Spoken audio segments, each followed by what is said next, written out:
أصحابي ساسينو صوتيارني إن شاء الله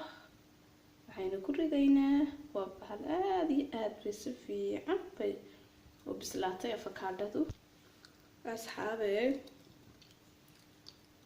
karootku waa aad iyo aad buu wanaagsan yahay tinta wuu xoojiyaa wuu adkeeyaa daadashada jajabka waxaas oo dhan buu ka hortagaa anigu waan joogteeyaa maasha Allah tabaarakallah wiigi 2 jeer hadaan haleeli waayo mar waa inaan muxuu marsadaa maasha Allah tabaarakallah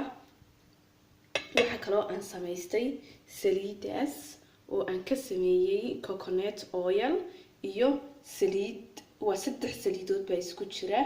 saliid coconut oil ah iyo saliid karoot ah saliida karootka insha Allah biidnillaahi rahmaan man soo galin laakiin insha Allah biidnillaahi rahmaan hadii aad dalbataan saliida karootka aad iyo aad buu fiicanta marka timahaaga si fiican oo qurux badan aad subixii aad iyo aad inta saas oo kale u kala bixiso insha Allah biidnillaahi rahmaan waa tijaabo aan tijaabiyay oo aniga timahayga aad bay u daadan jireen wax badanna ka bedeshay insha Allah biidnillaahi rahmaan waxaan u maleynayaa insha Allah inaad ka heli doontaan sida quruxda badan lana waxaynu ugu jarjarnay waxa weeye hanidi tuso bahasha yar baan sida quruxda badan ugu jarjaray marka insha Allah biidnillaahi rahmaan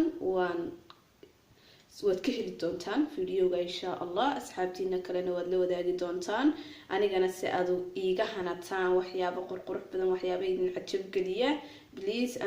subscribe and share and like insha Allah biidnillaahi rahmaan si uu YouTube keenu caalami inoogu noqdo oo asxaab fara badani ay u daawato insha Allah biidnillaahi rahmaan anigana wixii taalkayga ah waan idin soo gaarsiin doonaa hadii Allah awoodo leh ogolaado saliidi waan ku daray karootki waan ku riday avocado-di waan ku riday muuski waan ku riday waynaashi ma sha Allah tabaarakallah hayikum wada jeedaan asxaabey quruxda waxa aad kalo aad sameeynaysan insha Allah biidnillaahi rahmaan marka aad rabtaan quruxda beedkii wayna ku shiidnay sidoo idilaa sida quruxda badan bay noogu soo baxday saliidi wayna ku shiidnay saliideeni kala nooc ahayd aan idin sheegayaan ku aniga samaystay saliida saytuuntana wax yar ayaad ku daraysaa laakiin safaristiga koowaad marka aad timahaaga rabto in aad mariso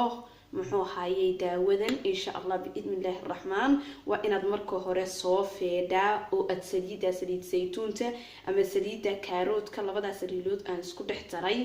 adigu taad haysato ama saliid olive oil wixii aad marinayso madaxaaga waa inaad soo marisaa waa inaad si fiican isku soo wada dhexgelisaa gacantaada waa inaad sida kor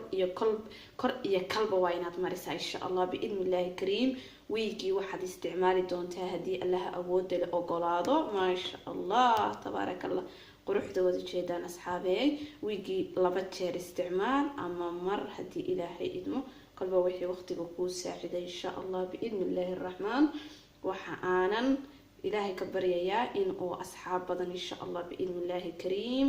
ana anigu kamid ahay timahayga hadda uu aad iyo aad ugu fiican yahay avocado waa very important sidoo kale waxa aad iyo aad wanaagsan oo waxaan ku madaxaaga iyo tintaadaba dhisaya karootka oo very important borotiina fara badan aad ka helayso insha Allah biidnillaahi rahmaan isagana waxa aan meesha ka maqnayn beedkii baan meesha ka maqnayn marka halkan waxa borotiina fara badan baa jiifa waxaad arkaysaan dhayal maaha qofka marka tintiisa u joogteeyana way u bixi doontaa ma ahaanay halka allaala halka uu doono ay gaarsiin doontaa insha Allah biidnillaahi rahmaan anigu waxbaan iskaga gartay marka waxaan isiri asxaabtaada la wadaag hadda ayaan isiri samayso dabadeedna waan jeclaystay inaan idin la wadaago bahasha ama alaabta aad ka quruxda badan ad indihiinana ku arkaysaan asxaabay soo dhawaada mar labaad mar saddexaad markasta waxaan idin la hortaaganahay ama aan idin la waxaan ku iri aan diyaar idin la ahay si aan idin raali geliyo asxaabay please idinkuna raali geliya aad iyo aad baan idin jeclahay asxaabtayda jecel qiimaha qaayaha leh fiidiyoyadayda daawata ka hela subscribe gareeya please fadlan subscribe like and share si ay asxaabta kale u gaadhaan haddii ilaahay idmo ilaahayna raali ka noqdo waxyaabo badan oo ka heli doontaan ayaan idin soo bandhigi doonaa laakiin se waqtigan hada aad igu yar marka asxaabay inta aynu kulanka xiga ku kulmayno waxaan idin leeyahay sidaas iyo nabad galiyo